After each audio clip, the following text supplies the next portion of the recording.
Hi guys.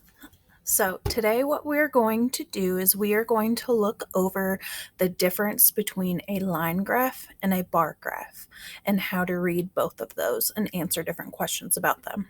Okay, so on Google Classroom, you all will have access to both of the documents that I'm about to go over. They are posted under classwork under this week's assignments for the topic. So this is a bar graph. Okay, what bar graphs are going to do is they're going to show data over time, over a certain amount of time, whether it be seconds, minutes, hours, years, months. Okay, just something that deals with time. So if we look at this, it says US gasoline prices from 1955 to 2005.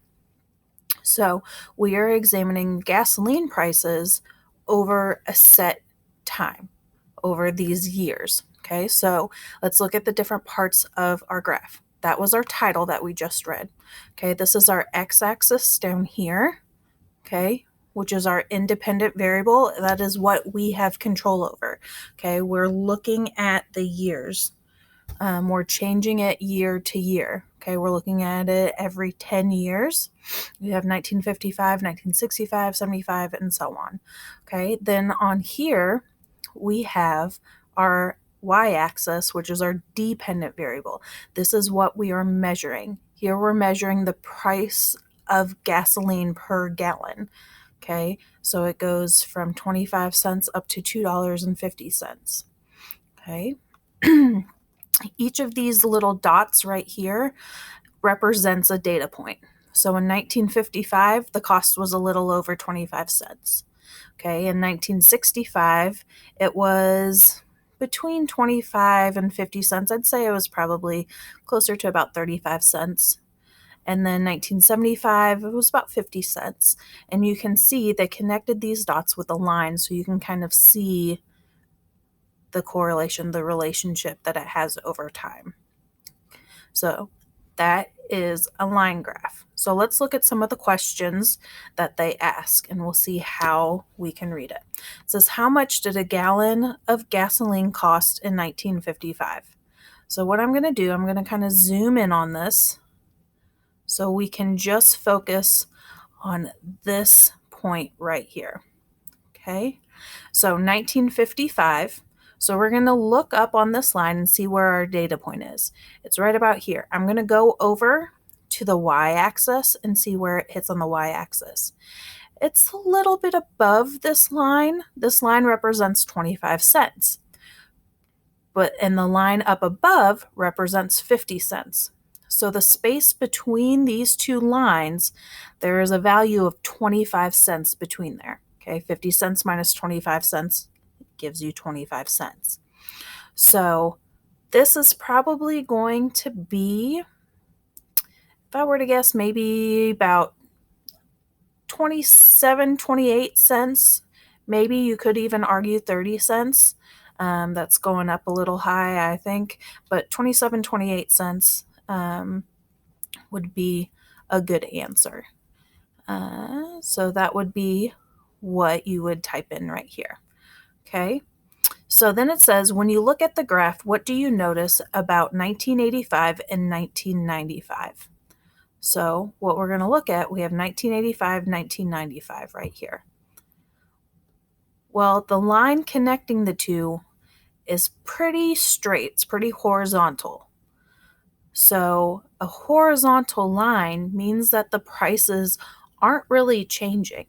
So if you look over here at 1985, okay, the price per gallon was in between $1, $1.25. So let's go with $1.12. Okay, then in 1995, 10 years later, it's still right in between there, maybe a little bit higher. So maybe we could say a dollar, maybe 5 cents more, so $1.17. But it does not have as big of an increase as it did the previous 10 years or the next 10 years. Okay, so it's not much of a change. Okay, so the line connecting the two is pretty horizontal. Horizontal means straight across.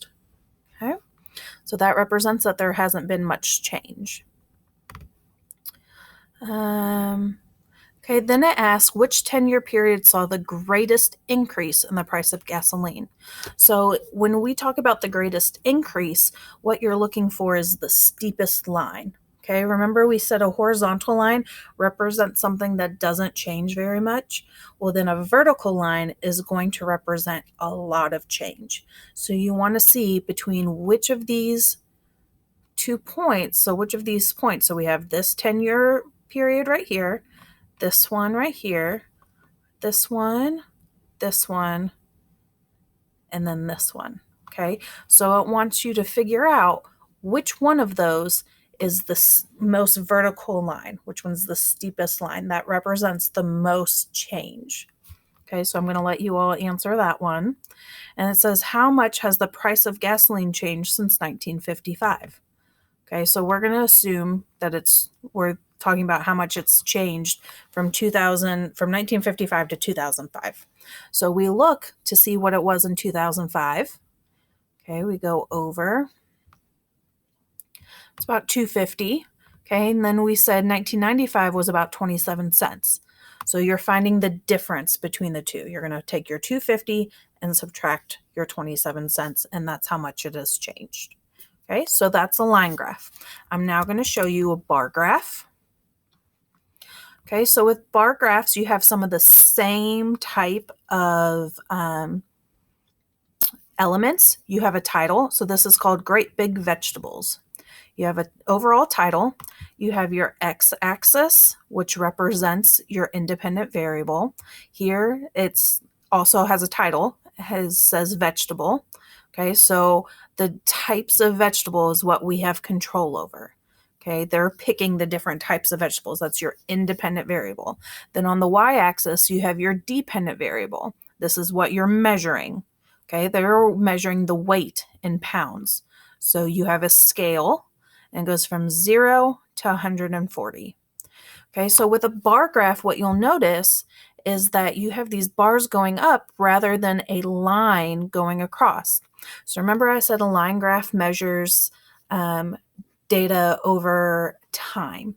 What a bar graph does is it's going to measure data according to groups.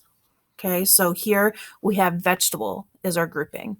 If we look down at this one is just food. Okay, so you have a bagel, ice cream sandwich, lollipop, Chinese dumpling, and taco. This one also, though, has title Whopping Big Foods, has a title for each of the axes. Okay, weight in pounds and food. Okay, so now with this, we are going to be answering the questions on this page. It says, which weighed more, the biggest cabbage or the biggest bagel? Okay, so now we have to go back up to these graphs. Cabbage is right here. Okay, it looks like it weighed a lot, but let's zoom in and get the actual weight in pounds. Okay, so if you look here, we have 120 is right here. It's a little above 120. 140 is the next line. We have, this one has lines between it, which does make it a little bit easier to figure out what each of these is broken up into. So we have 1, 2, 3, 4. Okay, so there's from one line to the next it takes 5 lines. Okay, so from one mark to the next mark, there's 5 lines. And that spans 20. So 20 divided by 5. So each of these lines represents 4. So this big line is 120. So that means this next one right here is 124. This one's going to be 128, and so on. Okay. So the cabbage weighed about 124 pounds. So now it said we wanted to compare the biggest cabbage to the biggest bagel. So now let's look at bagel. Okay, this line doesn't look quite as tall, but we have to also look at the scale over here. So here we have 100, and it goes up to 1,000 on the next line. We have 1, 2, 3, 4, 5 between each of these. Okay, so each of these lines is going to represent 100. So we have 500, 600, 700. Okay, so this is about 700 pounds for the bagel. And what did we say the cabbage was? We said the cabbage was 124. So which one weighed more, the cabbage or the bagel? Okay, so you're going to put that down. Okay, then it says which record-setting vegetable weighed about 45 pounds. So we're looking at the vegetable, so we know we're looking at this graph right here. So it said about 45 pounds. So we already said that each of these lines represents 4. So here's 40. So this is going to be 44. So 45 is just going to be a little bit above that. So I'm going to just follow this line until I find the closest bar that hits this line. Okay, up, and that's going to be celery. So celery weighs about 45 pounds. You'll notice it's just a little bit above this line. Okay. See what the next one is. It says how many great big vegetables weighed less than the biggest ice cream sandwich. So you have to figure out how much the ice cream sandwich weighed. And then you have to figure out which ones of these weighed less than that. Okay, I'm going to let you all kind of figure that one out.